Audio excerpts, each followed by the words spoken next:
Hello, everybody. This is Carol Maletta. Welcome to the Parenting 411 podcast, where we share information parents need from sources they can trust.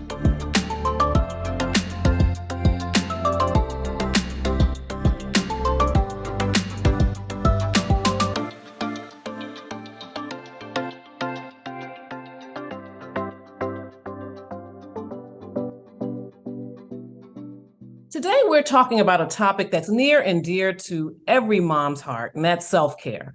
Not just facials, massages, and girls' night out, even though those are lovely. I'm talking about doing right by yourself, honoring your needs, whatever they may be. Now, as moms, we're constantly juggling a million different tasks, from feeding our kids to managing our households to working outside the home or inside. And all too often, we put our needs on the back burner. But the truth is, taking care of ourselves is crucial to our well-being and to the well-being of our families. And when we're stressed, exhausted, and burned out, it is so hard to show up as the best version of ourselves for our kids. And so that's why I am so excited to have our guest today. We're going to dive into the challenges that parents, especially moms, face when it comes to taking good care of themselves. Beyond physical care and the logistical challenges, we'll also talk about the mental blocks that can keep us from prioritizing our own well-being. So joining me today is Sophia A. Nelson, Esquire, an award-winning author, an award-winning journalist, and a renowned international inspirational speaker. Ms. Nelson is a national columnist for several major outlets, including the Washington Post, CNN Opinion, and she serves as contributing editor to theGrio. And you can see Ms. Nelson regularly on CNN, MSNBC, and PBS as a legal and political analyst. She also appears on other news outlets such as The Morning Joe and The Today Show. She is an award-winning diversity, equity, inclusion trainer and speaker and thought leader. And she has worked with the Fortune 25, Fortune 100, and every major platform around diversity and wellness in the world. She is the author of 4 best-selling nonfiction books, including Black Women Redefined, The Woman Code, E Pluribus One, and her newest release, which we're going to talk about a lot today, which is Be the One You Need, 21 Life Lessons I Learned While Taking Care of Everyone But Me. Welcome, Sophia Nelson. Carol, thank you for having me. And it's been a bit of a challenge for us to get together. So I'm really excited that we're finally doing this. And your podcast is great. I think you do critical work for moms at every stage of mothering, from the beginning through the middle to when they get up and out and become grown. And although I'm not a mother myself, I am a PANK, professional aunt, no kids. And those 2 nieces of mine were like my children. They're now young women. And so I talk to a lot of mothers, a lot of women like myself, aunts or grandmothers, those who raised nieces and nephews and are not biological mothers, but mothers nonetheless. And I think we often forget those women. But I know that we're talking about the moms who are, really in it every day, day to day, and they're doing the hard work. So I'm looking forward to this. Sure. So, let's dive in. You start off the book talking about the fact that 2020 should have changed everything for us. You said it changed everything, or it should have. And I certainly agree with you. And I'd love for you to talk about how it changed things for you, and then what you were hearing from other people about how it changed in their lives. This is a perfect time for us to have this conversation because May is Mental Health Awareness Month. And as we go into the month of May, and, we were talking about in the green room, Mother's Day coming and what that's like, and just kind of looking at where we are as a country right now, right? We're about to head back into another political cycle. And you could see the tensity and the intensity and the division and the fighting. And all of that concerns me because we just came through a once-in-a-generation pandemic. And you would hope that, just like if you remember 9/11, how nice everybody was to everybody after 9/11, people were respectful and polite, and then everybody went back to themselves. It was the same thing with COVID. although we were shut in for a good part of 2020, although we couldn't fly, we couldn't see loved ones, I think it changed us for the short term, Carol. But again, we're feeling some kind of way now because we're free and we're back out and the masks are off, at least for the most part.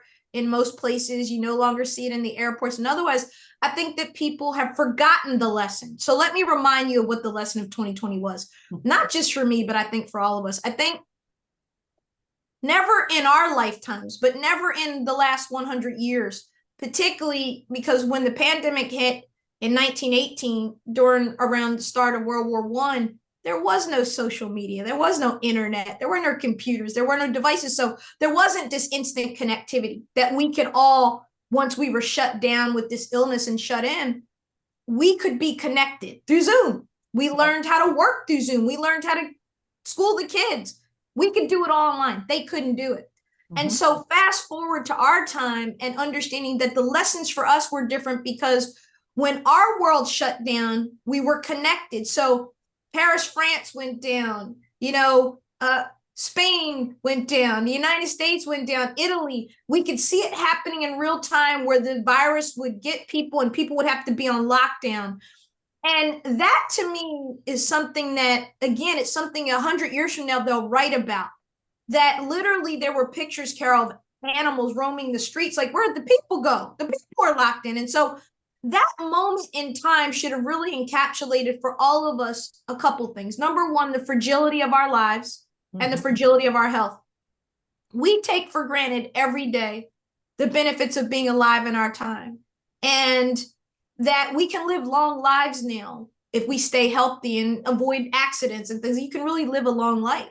And I think this reminded us that no, one thing can happen. This little invisible virus that's like a cold, it's like a bad flu, can take you out of here.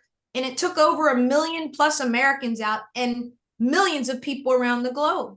And so that's the first thing, the fragility of life. The second thing I know it taught me, that I hope it taught others, but I'm concerned about what I see, is that self-care matters. And that even though we were trying to look out for our elderly parents or grandparents or keep our kids together, remember birthdays by doing drive-bys, whatever, because we had everybody in the home, because we had to Zoom from home and there were 5 people on laptops and the internet was draining and the dogs yelling and everything else, you had to keep your own sanity, right? You had to find a space for yourself, particularly moms. And we're going to get to that. And I think the third thing is that it should have taught us is the value of community and the value of taking care of each other and looking out for each other. As we care for ourselves, we also are a community of human beings, and we checked on each other again because we had to have creative ways to connect, because we couldn't go just knock on a door. We couldn't sit down. We couldn't have parties anymore. So we started hanging out with our neighbors in the backyard. We started catching fireflies again with the kids. I mean, it was a great time in many ways, having like campfires in the backyard, with the fire pit and drinking wine and talking to your neighbors and your family in ways we hadn't done, because it forced us to slow down. Yes. It forced us to slow down. And so those for me were the big takeaways. And I think everybody felt it. I think everybody understood it. But again, we now feel like we're beyond it. So we're reverting back to some of our not so great behavior. Well, I hope on an individual basis that that we are holding on to some of it. I mean, because that's what I thought about a lot of the things that you're talking about in terms of reconnecting with family and taking better care of yourself. I saw that right away. Like, I spoke at a conference about, I think it was the day before they officially shut down. And so a parent raised her hand in my workshop and said, I'm kind of concerned. I think that, the children are going to have to be out of school for a couple of weeks. And, I don't know what I'm going to do with them. I just, I don't know if I can tolerate this. My husband and I are entrepreneurs. We work from home, and with the children home for a couple of weeks, she kept emphasizing a couple of weeks. I just don't know how that's going to work. And so I said, even then, I think this could really be a silver lining. This will be an opportunity for you to slow down and connect with your children. And aside from figuring out what the school's going to do in terms of their schoolwork and your responsibilities at work, make sure that you're taking walks and reconnecting with them, taking time to teach them things that Mm-hmm. you don't have time for because you're always going to extracurricular activities and all of this. Slow down and do that. I listed about 5 things. And then I said, but honestly, I don't think any of this is going to happen. But this is something you could work on. And then, lo and behold, she was worried about a couple of weeks. I mean, try, almost 2 years. Months. So Months. we'll be right back after this.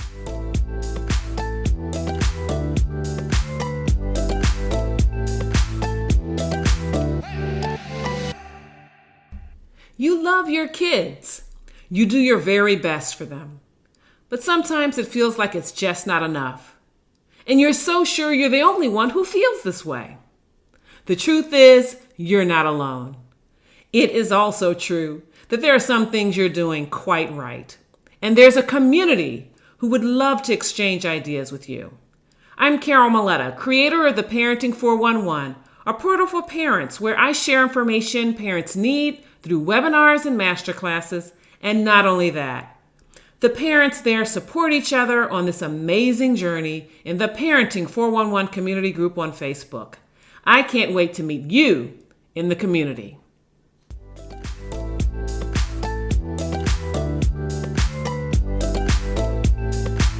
And we're back with the Parenting 411. Well, let's talk about moms for a moment. I don't want to jump ahead too much, but just kind of give context and set the table for our discussion.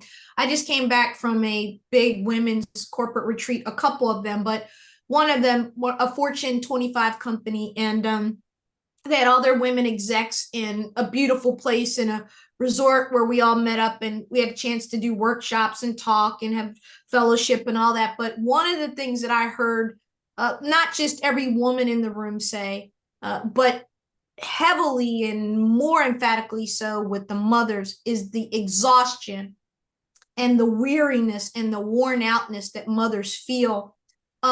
Many found their groove, as you said, when we went in and people learned how to Zoom and women got the hang of it. They were like, okay, I got this. I can spend more quality time. Mm-hmm. I actually can do more now. I have to worry about the child care. I don't have to go and check on if somebody's sick at school or whatever. I can do this. And mm-hmm. then just when they got the hang of it and felt like, okay, I'm really good at my job now doing my Zoom thing. And I don't want to go back, the whole quiet quitting and how mm-hmm. people really went through this metamorphosis of, which I'll get to in a moment, the 3 questions that I want us all to ask ourselves as women. But listening to these women talk, mothers, I want to tell you something. You've got to let go of the guilt. The guilt is just bad. You can't use it. Mm-hmm. And most of you who feel guilt, I don't know why you do, because you're amazing mothers. You're amazing spouses. You're amazing in your community. You're amazing. So mm-hmm. why are you guilting yourself that you need to be doing more when you're already exhausted, worn out? And we need to talk about that, how I think that there's a lot of guilt from mothers about, oh, my kids weren't in school. Were they affected? Is this bad? Are they behind? Did I do enough? Was I, it's that same thing that women do, but I think it intensified a bit. And I think that's one of the, I don't like to use the word negative, but it's one of the fallouts, if you will, from the COVID pandemic, that I think women in many ways took on a lot more. And although we got better control of things, just when we thought we got the hang of it, it shifted back again. And I think that there is a lot of worry on the part of mothers about how their kids were impacted by COVID across the board. Oh, absolutely. And I think that, these kids are going to be studied, their mental well-being, mm-hmm. as well mm-hmm. as their academic performance. They're definitely going to be looking at this for absolutely. A very long time. Absolutely. Mm-hmm, mm-hmm. So, I want to talk a little bit about something where you talked about get out of their box. I want to shift a little bit and talk about the the baggage, or for good or for bad, that we bring into our relationships, our marriages, our parenting, because I find that a lot of parents aren't recognizing some of the things that they're bringing in, and some of this stuff kind of came to the fore during the pandemic. You know, there was this kind of examination. I'm not really sure what the challenges were, but it caused some examination for some people, like how much of this has to do with my past or what's going on now. So what Carol's referring to is life lesson number one, which is get out of their box. And that's how I open the book. And I talk about the family, because no matter what is said or done in our lives, there's a beginning. And that beginning is with our families. Whatever your family looked like, I promise you, it shaped you, it formed you, it informed you, it shaped your religious beliefs, it shaped how you view parenting, it shapes how you viewed marriage, it shapes how you view relationship. Now, that's not to say you got to stay in that box, but every one of us, if you grew up in an Irish Catholic family, the likelihood is you're still a Catholic. You know, you have a certain belief about family. If you grew up in an African-American family and you grew up in the Deep South versus if you grew up in Detroit or Chicago or another place, your region informs everything about our beginning is a foundation for us, okay? And when I say get out of their box, what I'm saying is just because you started somewhere, and just because for better or for worse, whether you had a great Brady Bunch family and you had a Cosby family and you had the best family in the world, good for you. That's rare. Most of us live in between really good and not so good. And there's this continuum, right? Sure. The key is to Carol's question, though, and in the context of the pandemic, we know that if you were in an abusive relationship, it got worse during the pandemic, right? Because now you were locked in with this person, whereas before you could escape and go to work. Your children were subject to this. We know that if you had a functional family that was working well and you enjoyed each other and you were a family that spent time together, like Carol said, you got better at it during the pandemic because you already enjoyed time together and now you had more time and you had the opportunity to create more time. And so our families inform who we become. Trauma is really the discussion, Carol, that we need to be having in our schools, and we need to be teaching this young. I read a fantastic book before I wrote this book, Be the One You Need, 21 Life Lessons I Learned Taking Care of Everyone With Me. I read Oprah's book titled, What Happened to You? That book was life-changing. And I think everybody should read it. I think it should be mandatory. Because instead of asking the question, what happened to me, which is the right question, most people ask, what is wrong with me? And mothers, you do this a lot. What's wrong with me? Why can't I get it together? Why doesn't my hair look right? Why am I not balancing this? Why am I not doing more? Stop. What happened to you informs pretty much everything you do. And that's just a reality that many of us don't like to admit because, oh, well, I'm not a kid anymore. No, you're not. But those things that you learned and those values, like I said, for better or for worse, they stick with you. And as much as you might have said, I will never be like my father, or I will never be like my mother, you wake up one day and you find yourself doing the same things and go, uh-oh, wow, didn't see that one coming. And so what I'm encouraging you to do is to do the work on you first, hopefully before you become a parent, before you get married. So young people, listen up, but it's never too late. So if you're in it now and you realize, 1 in 5 Americans is on anxiety medication. The divorce rate is now well over 50% in this country and climbing. You can go down to obesity issues. All the indices we use, we're not taking care of ourselves at all. We're not talking, we're not communicating because of the devices, right? They've shortened our attention span. They've shortened our patience. And so what happens now is we just kind of, everything's like short, fast, get on with it, get over it. And we don't want to deal with anything. So it's counterintuitive to say, oh, I need to stop and I need to look at me and I need to take care of me. And that's just real. And your family is a box. I promise you, you are in it as I was in it, as Carol's been in it. We've all been in it. And you have to make a decision. If you're a spiritual person, breaking generational curses is real. Generational curses are real. generational dysfunction, generational violence, alcoholism, abuse, pornography, addictions, you name it. They flow because it's what we saw, it's what we learned. So the message I think we're trying to give to you by talking about this first life lesson is that you have to make a decision that you're not going to be in somebody's box, that you're not defined by what your parents did or didn't do, that although you may appreciate certain things, might not like certain other things, you get to determine your destiny once you become an adult. But you got to do the work, right, Carol? You got to do the work. And the work starts on you. You can't change other people. You can't fix other people. You can only change and fix you. That's it. Yes, and we can't be afraid to examine those things, because I think a lot of times parents feel like, well, if I really take a look at that and think about what I felt was positive and what was beneficial for me, but then there were some other things that they did or allowed to happen that weren't so good, it's like you're indicting the parents, and or dishonoring the parents. And it doesn't necessarily mean that. I mean, there may be. You said something powerful. I want to park there for a moment. Oprah over here, she said that's an aha moment.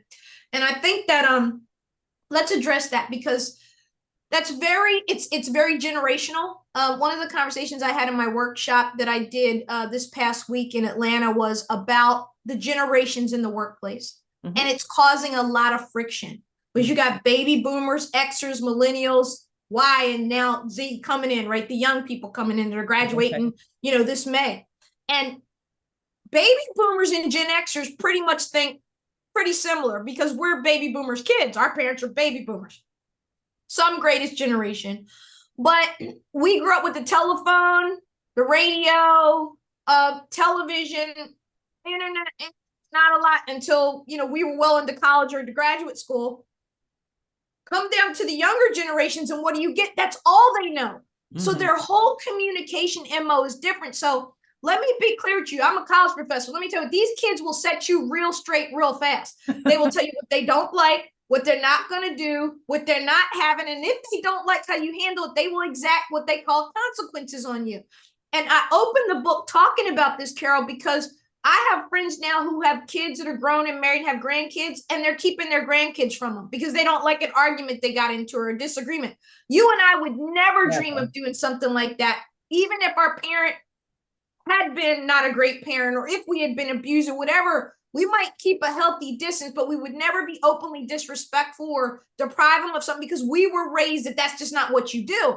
And so it's really important, as you're listening to us dialogue, that your generation, like your family, has a whole lot to do with how you engage in the world, with how you show up. And if you know that you aren't healthy, if you know that you're not okay, and if you know that that childhood trauma or that abuse you suffered, whatever it is an issue, please do not suppress it. Please do not avoid it, because all you're doing is making it bigger and bigger and bigger. And worse, you're passing it on to your kids and to your grandkids. It will show up, and it will catch you. You can't outrun it. Read What Happened to You. It is an amazing book. Oprah's the inspirational side, but Dr. Bruce Perry, who is a world-renowned neurologist, brain expert, talks about the impact of trauma, Carol, on our brains and how we show up, how it affects our learning, who we become, how we deal in relationship or not. It's a fascinating read, but it's also one that really allows you to look at yourself and go, okay, it's not me. I'm not crazy. It's not what's wrong with me. It's what happened to me. It's not a victim. You're not a victim. People that do the work are not victims. People that face their fears and face what's broken are victors. That takes a lot of courage, takes a lot of bravery to face yourself, Carol, and to do the work on you. Yes, and I have that book. I haven't read it yet. I have that book, and then there's a workbook that goes with it as well. I definitely want to read it. You're gonna like it. It's very good.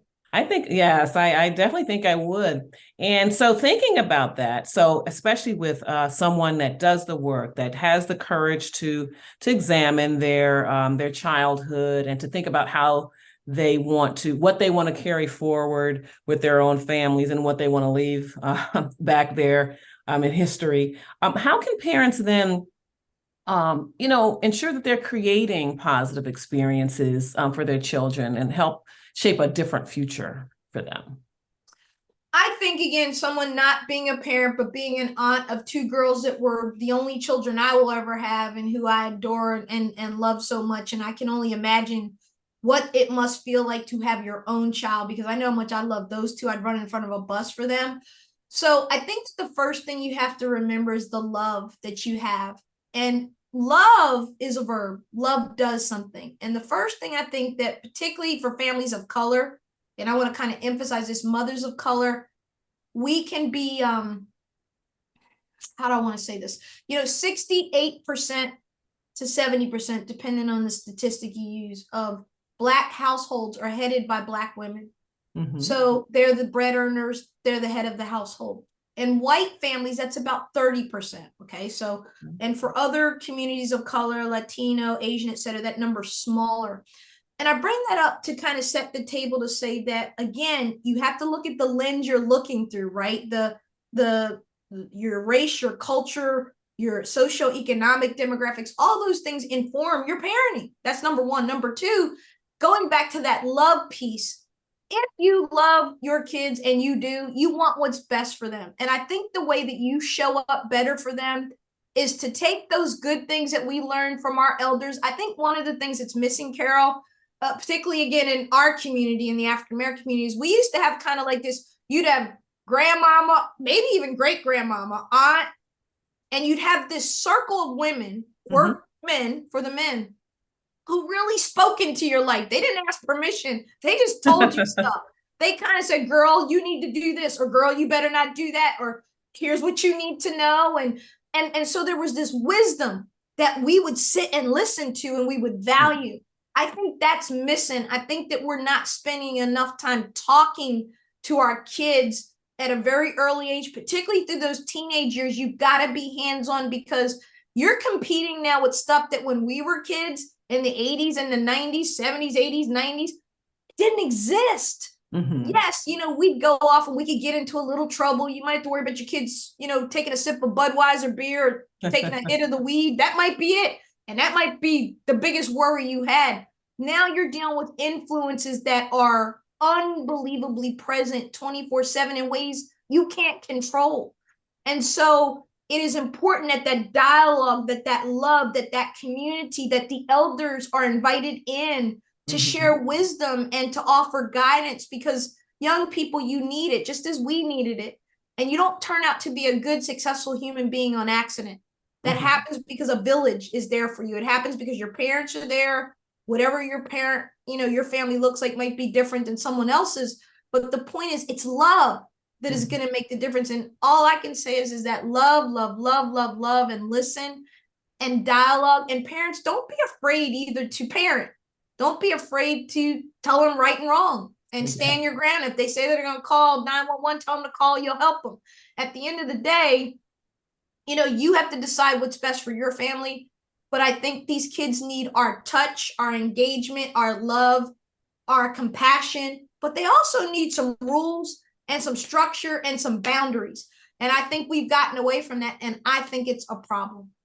Oh, I think it's definitely a big problem. We're not doing our children any favors when we send them out into the world with no boundaries and no recognition that the actions they take impact others, and that they will be held accountable for actions that negatively impact others. And it can be very serious consequences for them. And it's just also about kindness and compassion too. Absolutely. Like I said, this generation being on a college campus, boy, I tell you, there's nothing quite like it. They will take you out. They're not playing games. These kids are tough, and they have a very definitive line that you're not allowed to cross. They want things a certain way. They see the world a certain way. And there's a part of me that admires their, particularly their, it's kind of like a zero tolerance policy of things that they consider racist, sexist, homophobic, whatever. And that's good. That's good that they're like a zero tolerance generation. Like, no, we're not doing that. That's good. The problem is human beings aren't that simple. Human beings of a different generation. You can't expect somebody to live 30 years before you were even born, or 40 years before you ever got here, to have the same view of the world as you, because they didn't grow up in the same world. And it requires us to dialogue, and it requires us to build bridges, not take each other out, not cancel each other, not wipe each other out, but to honestly sit down and go, well, what can I learn from this baby boomer? Because they have some good stuff to teach me. And reverse mentoring. And I talked about this a lot this past week, that let some young people in your office reverse mentor you, teach you some stuff. Right. Open your eyes to what their generation's feeling. And then it's a mutually beneficial relationship where everybody wins, right? Because everybody is getting something. And I think that's how we're going to have to learn to exist with each other. Yes, and I think that that can really begin at home too, by providing a forum where your children can respectfully, I emphasize respectfully, question and and actually put their opinions out there and not be shot down, but help them to reason through it and ask questions, be curious about the way they're thinking about things. I mean, our family was just really kind of blessed with the kind of work that my husband did, particularly when I was a stay-at-home mom. We pretty much had dinner at least 4 or 5 times a week. And so the dinner table, we had some great conversations. And I think that's something that's missing. When you and I were kids, that was every day. There was no 4 days a week or 3 days a week. You had dinner every night, pretty much the same time. Your mom was probably home making it, even if she worked.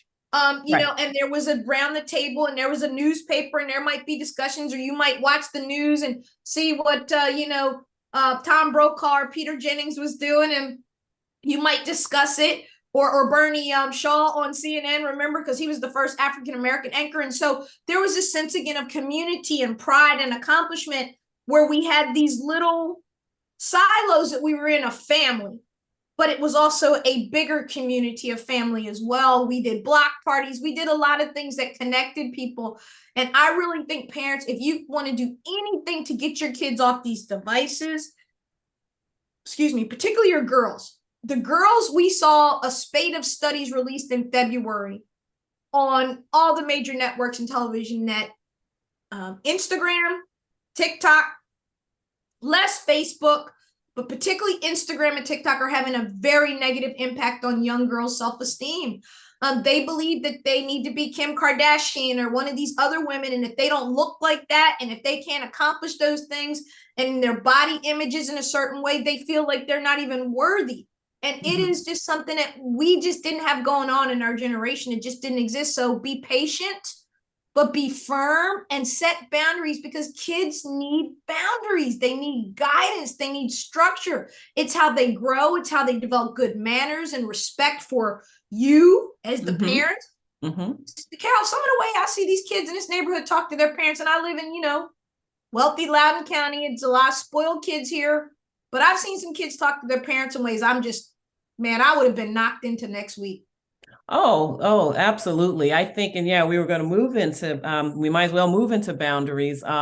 Yes, I definitely think that children need boundaries. I mean, because then they kind of know the territory that they can operate in. They can make choices within those boundaries, especially when we communicate them clearly to them. And those are skills that they will be able to carry with them through life. They're the beginning of problem solving skills for them. So let's talk about how not only boundaries regarding behavior and discipline and all of that, but how can parents, especially moms, effectively set boundaries within their relationships so that they can be clear about what they're willing to do, what they're willing to tolerate, and those kinds of things, without feeling like, oh, I'm letting everyone down. My grandmother used to say to me, and this is in the woman code, I think it's code number 3, we teach people how to treat us. And that's just it in a nutshell, ladies. People take cues from you about how you treat yourself. So if you rest, if you know that no is a complete sentence, yes, and you stick with it, if you are someone that says, I'm going to have mommy time and me time, and that is not to be disturbed, just as I let you have your time with your friends, or your time at the mall, or your times on the video, or honey, when you're with the boys and I don't bother you and I'm not asking you where your socks are or whatever, give me that same courtesy. But listen, another grandmomism, I can show you better than I can tell you. And so if I'm teaching you how to treat me, I'm modeling something, right, Carol? So ladies, what we need to model is how we want to be treated. And we do that by how we show up for self. I want to get into this kind of part for a moment and do a bit of a mindfulness exercise, because I think it's a good point to do it. You're saying, Sophia, Carol, this sounds great, but how? Okay, you're telling me this stuff, but how do I do this? I'm too old for this, or I don't have time for this. Yes, you do. And it starts with going back to that self-examination. And I'm not talking about getting all zen, and I'm not talking about going to the yoga class, although those things are good. I'm talking about a simple regimen that you put in place every day of your life, or every week, whether it's with the girls at the book club, or you going out for some wine, or you're sitting in your quiet time where you have your coffee, your tea, whatever it is. You should ask yourself 3 questions. And this is an assignment I want you to undertake. I want you to, if you journal, to do this, and you don't have to share this with anybody, but these are 3 important questions you need to ask yourself when you want to be well, when you want to take care of yourself, and when you want a life that is fulfilling, not just for your husband and your kids and everybody around you. Because I got bad news for you. Once your kids grow up and out, then your parents age. Then you got to get ready to start looking after your parents. And then your kids are out, and then they're going to get married, and they're going to start having kids. And then you're a grandparent, and then you're dealing with a parent who's in that last quarter of life. You yourself, I'm telling you, this is a life cycle. So listen, the earlier you can take care of yourself in your 30s and your 40s and your 50s are critical years. And you do that by knowing you. You do that by tapping into what these 3 questions that I want you to ask yourself are. Number 1, what do I want? When's the last time you asked yourself, what do you want? I was going to say. I'm being very serious here. When was the last time you sat with yourself and said, what do I want from my living? What do I want from whatever life I got left? What do I want? The second question is a bit deeper, because it requires you to dig deeper. And part of healing and getting past trauma and getting past disappointment and all the things that life throws at us, exhaustion, is doing this work of what do I need? And then that's the second question, what do I need? So question 1 is, what do I want? Second one is, what do I need? Folks, wants and needs are not the same. They are very different. What you need is more sleep. What you need is some peace and quiet. What you need is something that makes you feel alive. What you need is to take better care of your body, your mind, and your soul. And then the third question is, this is an important check-in, particularly as we get to that 40 plus. How am I feeling? That's a twofer, because how am I feeling asks, well, am I in good shape? Am I taking care of myself? Am I exercising? Or do I just sit around and eat and watch Netflix? And am I putting on too many pounds? Is my cholesterol up? Is my blood pressure up? How am I feeling is really important, to examine our physical body, to take stock of, am I feeling out of breath? Because my mother was feeling out of breath recently, and I'm grateful that she's a nurse and she paid attention to her body, because guess what, folks? She had a 97% heart blockage. I said 97%. We're lucky she's still here, because most people would have had a massive heart attack and died. It was just it was one of the arteries. It wasn't one of the big ones. And so they could clear it out and put stents. But my point is had she not paid attention to her body and immediately went to the doctor, most people would have ignored it and said, oh, I just need to get more sleep. Sometimes it's more serious. But the other part of that question of how am I feeling is, am I mentally okay? Am I emotionally okay? Am I sleeping? Am I depressed? Am I an insomniac? Am I angry all the time? Am I sad all the time? Am I all over the place? Am I out of control? You got to ask yourself, because these 3 questions are life-changing. They're game changers. And they're questions that you have to do for you. And you've got to do them often, not once a year. You got to get into a habit of checking in with you. Am I okay? Am I living a life that I want? Is my marriage good? Do I need to put more work in my marriage? Am I talking to my spouse enough? Do I need to start dating again? I've been divorced for a while, or I'm a widow, or, I lost a loved one and I'm still not okay. Maybe I need to see a grief counselor. It's working through those things and doing what the stewardess tells you every time you get on a plane, and that is to put your mask on first. And she tells you that because if something happens to the person next to you or your children or your spouse or your aged parent and you lose your oxygen, guess what? You can't help them. So if you don't help you first, you can't help nobody else. Mothers, you need to hear this. Mm-hmm. You keep being weary, if you keep being depressed, if you keep being tired, if you keep being frustrated and angry and exhausted, nobody in your life is getting the best of you. Most of all, you're not getting the best of you.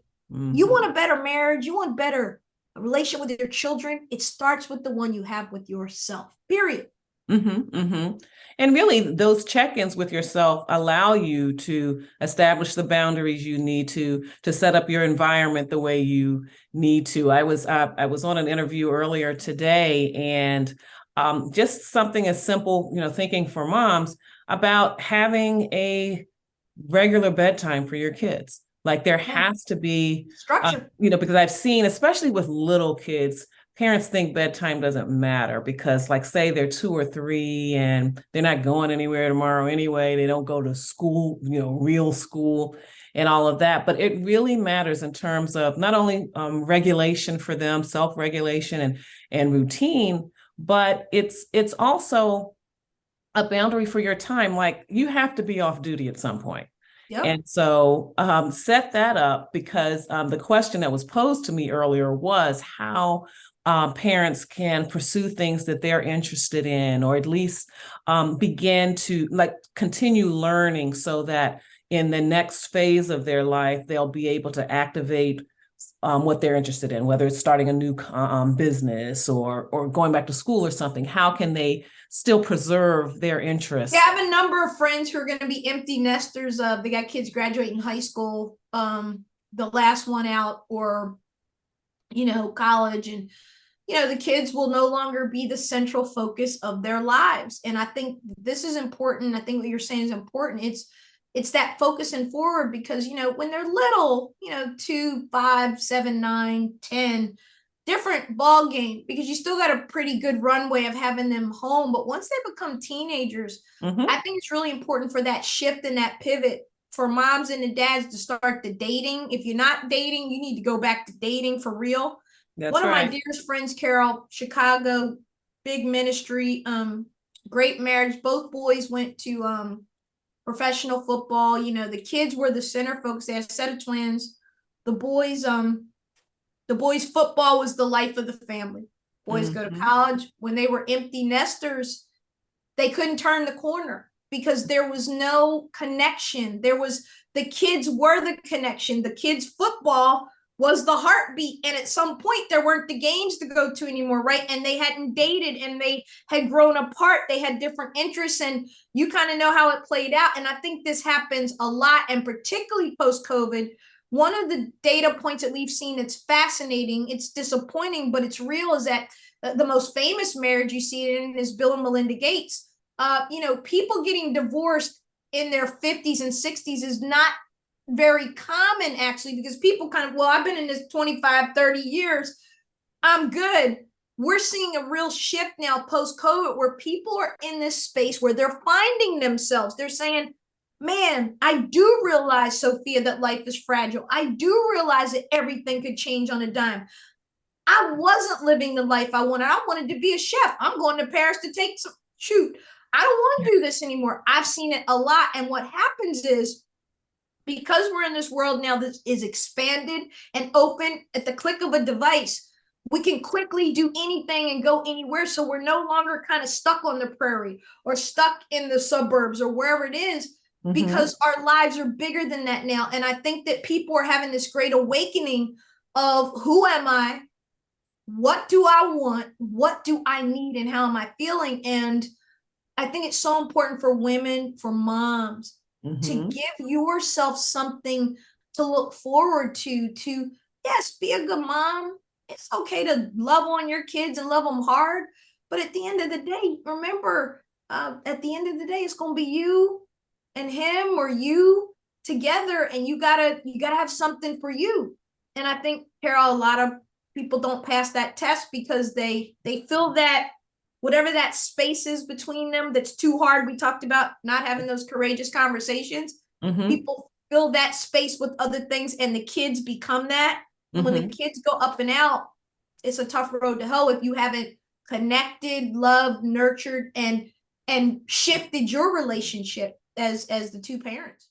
We'll be right back after this.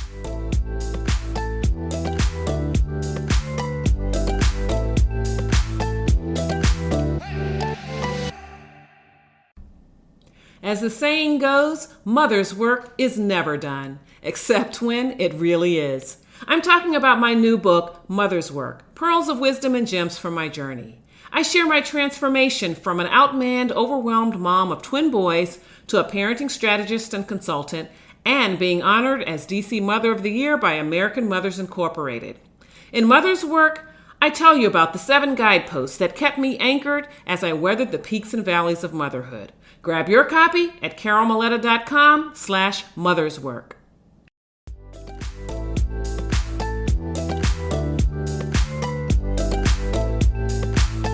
And we're back with the Parenting 411. Right. I think that's important, especially even when your children are young, because I have a very good friend who said that, she and her husband decided early on when their children were younger is that the best thing that they could do for their children is stay married. And so they, even when they were small, they went out for dinner every Friday night.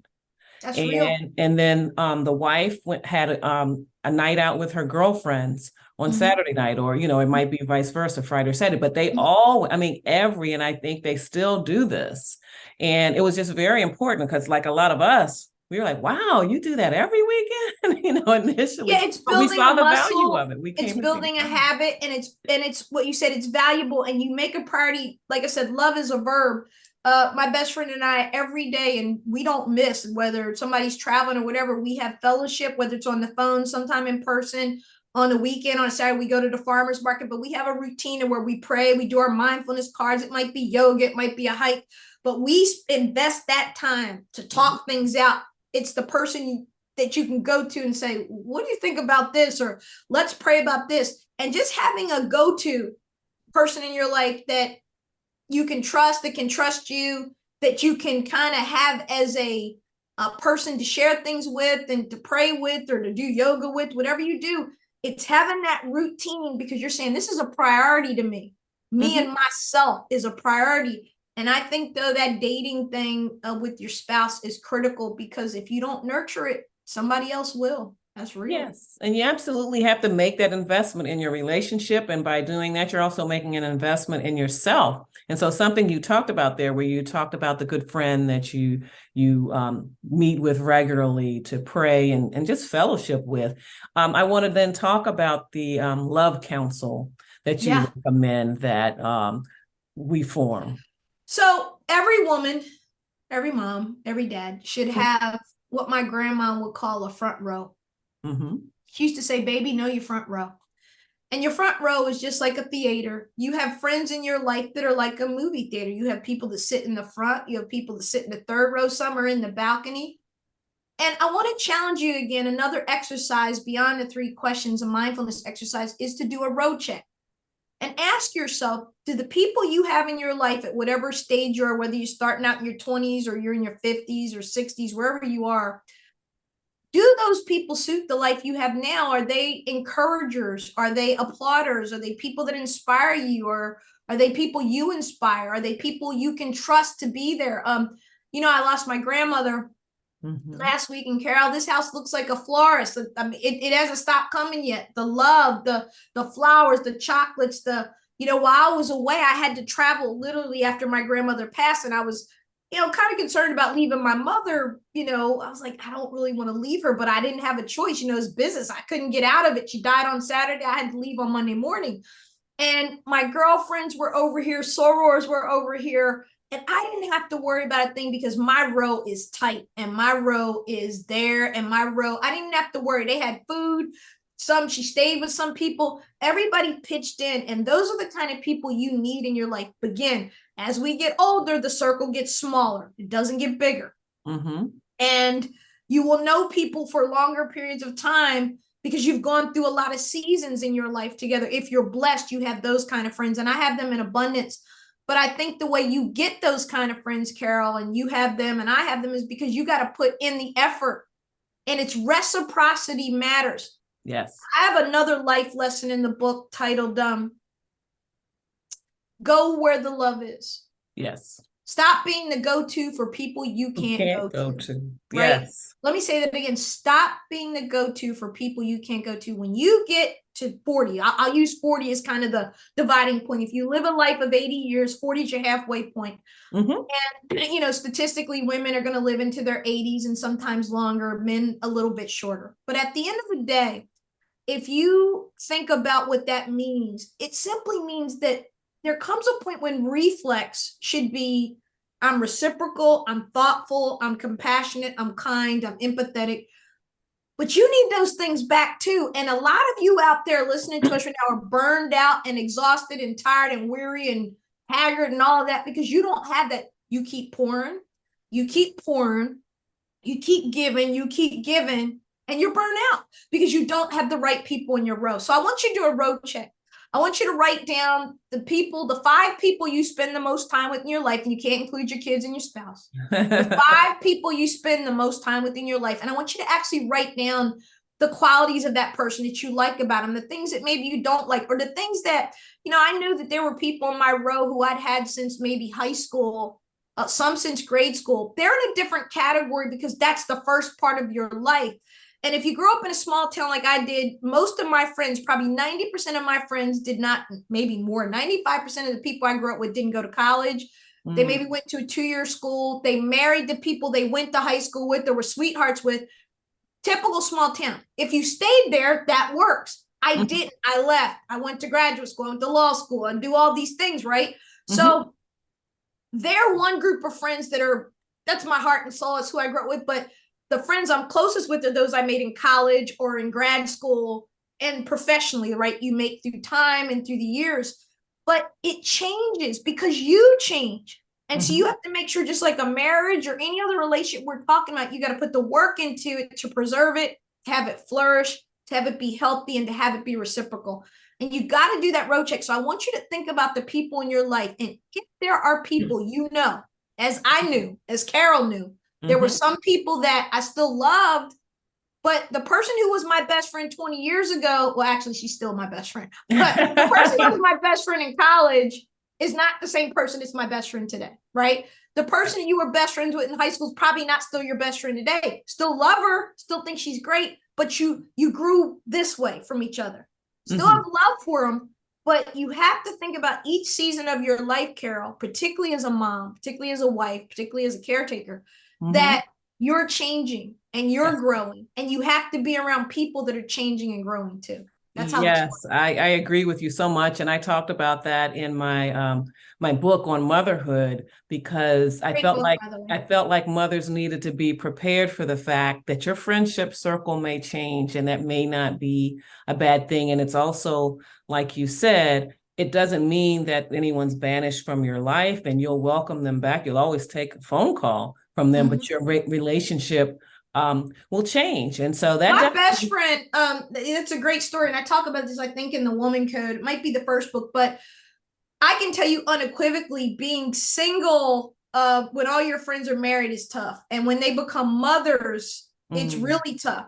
You're there, you bring gifts to the kids, you can hug on them, but your relationships change dramatically, because what you notice, and my best friend was someone, you know, who got married and had children, and the relationship shifted because it has to shift to some degree, because mommies have a whole different responsibility and accountability, that particularly if they have multiple kids and they have little kids.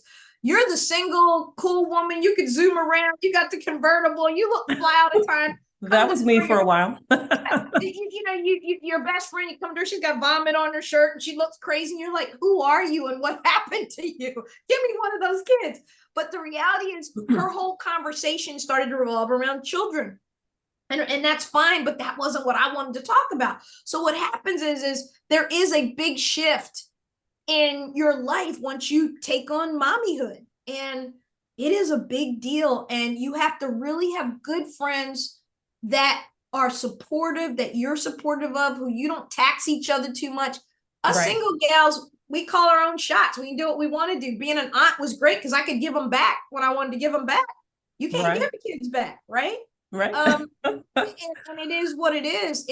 But you know, it is a big thing, and it is not to be underestimated, because I think a lot of moms are lonely. Yes. And I think a lot of moms go through that period where they feel like, I'm not even fit to be out with my other friends because I look like this, or the kids are on, you know, and I think that's a hard place. So I think we need to show moms more empathy and invite them and include them, which I do when I have my Mother's Day brunches or things like that. It's always a good mixture. I try to mix the room up because I think we learn from each other, and I think we still love each other. Like we said, we just have a little bit different journeys. That's all. Yeah, absolutely. And you know, I'm actually blessed. My two oldest friends, the first one I met when I was 8 months old, when she was born, and the other one was first grade. And Wow. so I'm just so thankful that both of them, you know, different points, you know, they were single when I had my boys, got married and had the boys.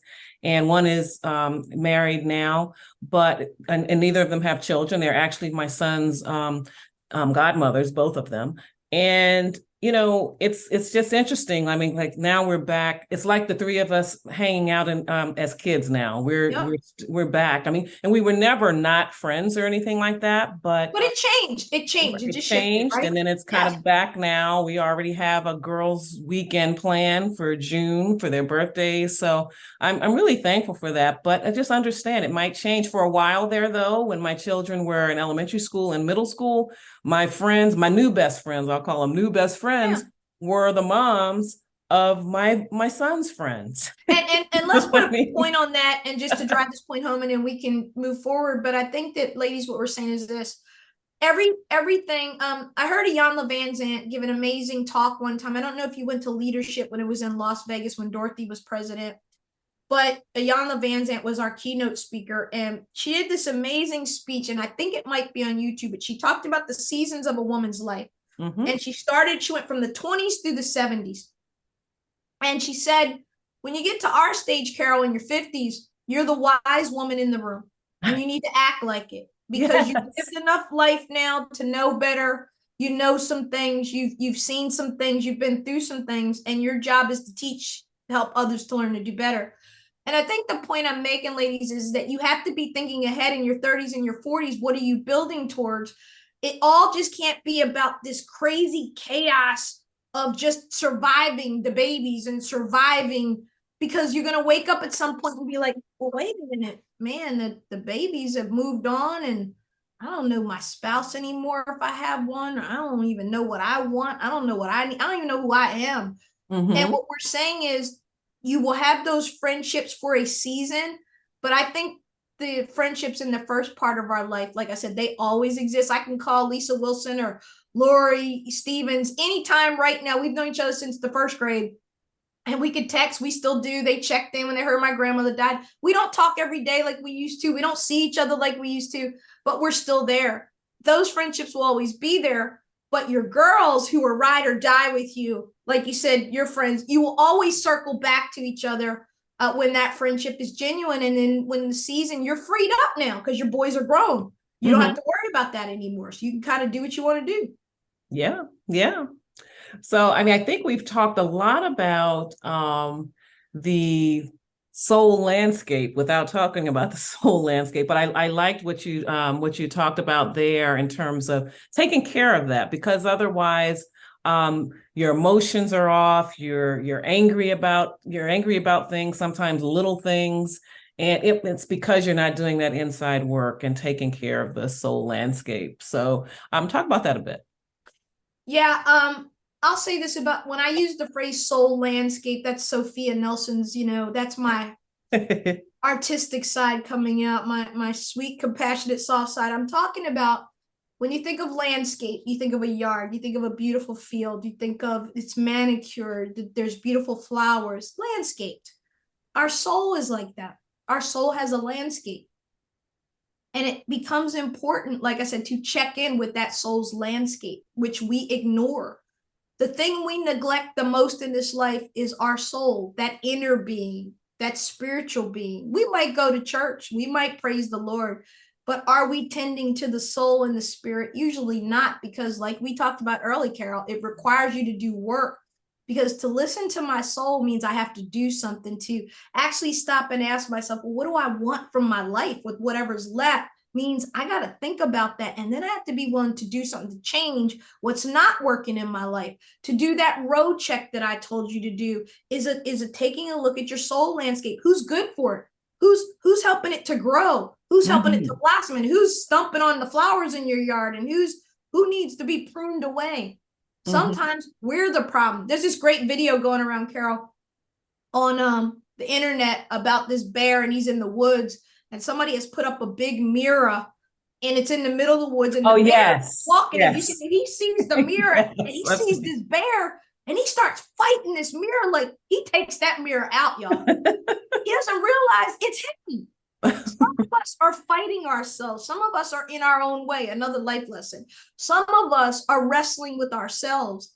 And it's because we haven't taken the time to actually survey the landscape and say, well, wait a minute, had that bear really thought about it and looked at this metal thing coming out the ground and studied it, he would have realized that is not me. That has nothing to do with me. And we do this often. And so taking care of your soul's landscape is like, it reminds me of one of my favorite scriptures, the Psalm where David writes, as the deer pants for water, so my soul pants for you, O Lord. Think of the imagery that immediately comes to mind when you read David's words or you hear them. You think of the deer at the brook, and you think of the deer nourishing itself on the life-giving water, or you think of Proverbs 4:23, guard your heart, for it is a wellspring of life. What does that mean? What is a wellspring? It's like a fountain. It bubbles. It's effervescent, right?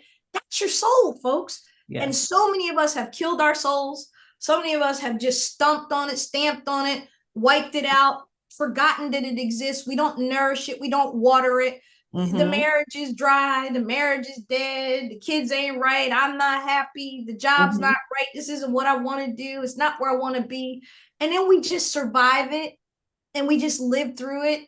And we've already died long before we die, Carol. And that's something that we need to work on, because living is a gift. Life is a gift. And COVID really made me look at that very differently. And I hope it did everybody else, because I got COVID. I was deathly ill. I got it right before. I got it February of 2020. I've got issues with my heart as a result to this day. I went from somebody who could ride my Peloton 30 miles a day and be on and killing it, bounce a quarter off my stomach, to now can't get on the Peloton right now. I'm getting better, but it's been a long journey back, and I consider myself lucky. A lot of people didn't make it. I have a lot of friends who didn't make it, or people that we know who didn't make it. And I lost a relative. Probably everybody lost somebody or knew somebody to COVID. So take care of your soul landscape, because it's where you live. Yes, I like that a lot. Now, of all the 21 life lessons that you write about, what would be your favorite, or what do you think is the most important for parents to maybe start with? They need to read the whole book, and they need to find a way to adapt all of them. I can say that for sure. But what could they start with? I think life lesson number 2, and that is, I don't have it in front of me, but that's basically guard your emotional and mental health and wellness. And it's an umbrella, because your emotional wellness is the whole thing that encompasses all your emotions, your feelings, right? Your mental health is a very different thing, because your mental health is, again, it goes back to those questions. How am I doing? Am I okay? What's my thought life like?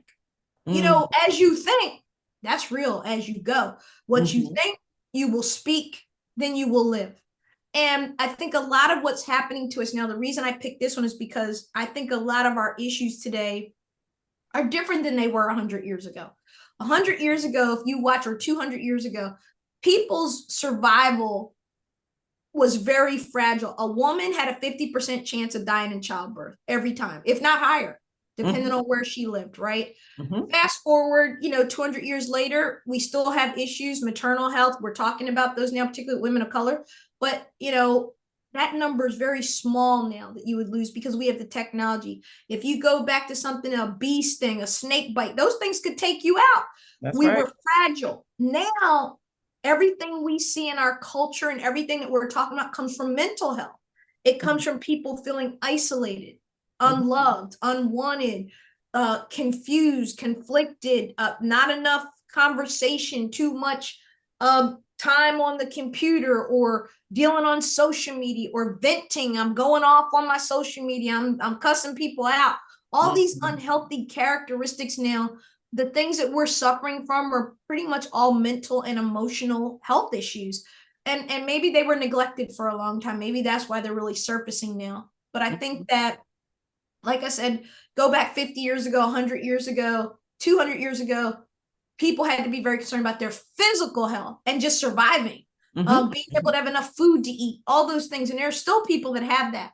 But thank God we've improved a lot beyond that. But now we have to deal with the mental. And so mothers in particular, your mental health and wellness is everything to taking care of that family that you love. And if you're not well, and you don't own that, and you don't stand in it and face it so that you can fix it, you're depriving yourself, and you're depriving your kids and your loved ones of the best version of you. There's no simpler way to say it. Why wouldn't you take care of you when you know you don't feel well? Why wouldn't you get some more sleep when you need sleep? Stop making excuses and start setting boundaries and just saying no. No is a complete sentence. I love you, but no, I can't take that task on at church. I can't be active in the sorority right now. I got kids. I'm dealing stuff. I'll be active when they get out the house. You got to set boundaries to take care of you so that you can show up for everybody else in your life. Yes. And I think also those boundaries kind of allow you to explore what I liked in the chapter that I enjoyed. I enjoyed all of them, but this one was kind of one that I think that moms would be surprised about or not think they could do. And that's the wonder and wander, because I really think that you want, as much as you love your children, as much as you love your family, you should still hold on to that curiosity and that curiosity about life and about yourself, and that desire to continue to learn and grow. And we talked about this a few moments ago with the soul landscape. To wander and to wonder, two words that are first cousins, but they're very different. I chose that because I'm a wanderer by nature, and I am someone who is the eternal optimist. I'm always in wonder. I still find things to be like wow about. I like to engage my mind. I like to explore things. I love to read. I love going. I'm a nerd. Like, I'm the person you don't want to go on vacation with, because I've got the whole itinerary for everybody. Okay, we're going to go see these historical monuments, and we're doing this, and we're climbing that, and we're going down here. Oh, we could hang out. We could definitely hang out. Yeah, I mean, when the girls were little, that's all I wanted to do. I mean, we were picking seashells. We were out on an excursion, or we were doing something.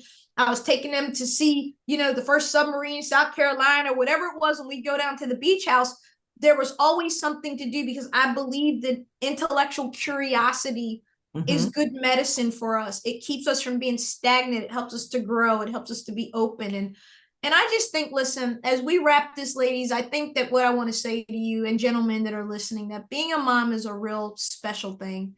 And Carol, the work that you do is amazing, and keep at it, because I think you created a platform where not only are you educating moms on healthier and better ways to live and to do, but I think that we didn't talk about this stuff when we were girls. You didn't have mommy, mocha moms, any of that kind of stuff. That it didn't exist. And I think women felt like they couldn't talk, and they couldn't share, and they couldn't be in groups, because somehow they were neglecting their families, and somehow they weren't doing enough. And that's just not true. You need to throw that stuff out. Shame has no place in your life. Guilt has no place in your life. You're doing the best you can, girl, and give yourself a break. Check in with that soul landscape. Ask yourself the 3 questions. Check your front row. Reframe your thoughts. If you find yourself thinking negatively, or feeling like I'm too old, or I can't, or who wants a mom, that's silly thinking. You have something to give the world. We all do. And So Carol, just thank you for what you do.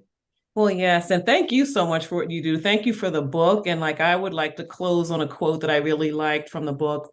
And it's something that I think mothers should think about in terms of shaping their quality of life in a way that serves them as well as their family. And that is, whatever is the rest of your life is the best of your life. So that's real. don't Whatever discount is the rest of your life, meaning you may not know, but for whatever time you get. And Carol, we opened with this, so it's a great place to close. When we talked about COVID and how COVID should have changed all of us. That 1 minute life was just as it had always been, and the next minute we were on lockdown. We didn't know what this thing was going to do. People didn't come out their homes. You couldn't see your loved ones. It was like, it's surreal to think about it now, right? That we got through it. But it was a life-changing event. And folks, you get one life. You get one. You're not getting a do-over.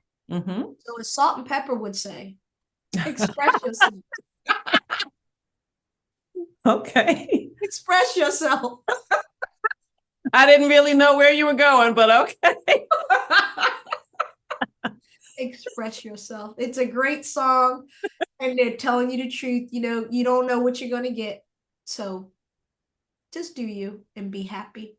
Check in with it. Thank you. And why don't you tell everybody where they can follow you, whether it's social media, your website, or where they can grab the book? They can follow me at I am Sophia Nelson everywhere. Twitter took away the blue checks. So I'm now blue checklist, and it's okay. I'm still got it on Instagram. But IamSophiaNelson.com is my website. You can buy the books everywhere books are sold. It's a major brand, major publisher.